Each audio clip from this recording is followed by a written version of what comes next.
E-twinningové štúdio Pedagogický rozlet uvádza. Patrí medzi priekopníkov projektového vyučovania na Slovensku a zároveň propagátorov a realizátorov e-twinningových projektov. Prečo? Pretože dobré e-twinningové projekty umožňujú naplňať ideál výchovy a vzdelávania.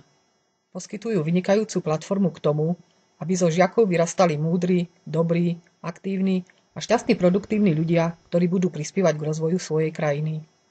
Nasledujúcou prezentáciou sa pokúsim v skratke priblížiť svoju predstavu o dobrom projekte. V rámci realizácie dobrého projektu učiteľ využíva každú vhodnú príležitosť na to, aby zveril rozhodovanie o činnosti do rúk žiakov. Učenie prebieha hravou formou, účastníci projektu využívajú moderné digitálne technológie.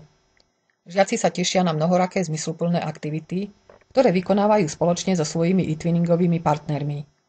Dobrý projekt nie je uskutočňovaný v umelom prostredí. Je úplnou samozrejmosťou, že v priebehu realizácie projektu sa žiaci zaoberajú problémami reálneho života. Kladú otázky, hľadajú na ne odpovede, navrhujú riešenia, ktoré posudzujú a hodnotia na základe stanovených kritérií pre voľbu optimálneho riešenia, a to napokon aj realizujú. Dobrý projekt rozvíja kľúčové kompetencie žiakov. Prostredníctvom realizácie dobrého projektu sa žiaci učia komunikovať, pracovať v tíme, spolupracovať, navzájom si pomáhať. Učia sa prekonávať prekážky, byť húževnatými, cieľavedomými, zodpovednými, trpezlivými a tolerantnými. Učia sa nebáť robiť chyby, pretože tie ich posilňujú a podnecujú.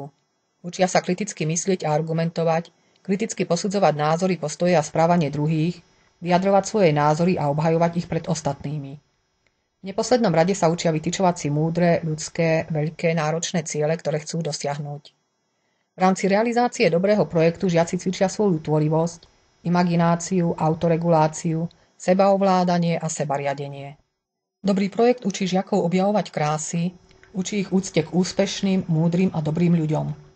Dobrý projekt umožňuje žiakom snívať, mať ideály a túžby, učí ich ceste, ako ich naplňať a vytvárať krajší a lepší svet bez šikanovania, zneužívania právomoci a jednania z pozície sily. Preto patrí medzi zástancov, popularizátorov a realizátorov e-twinningových projektov.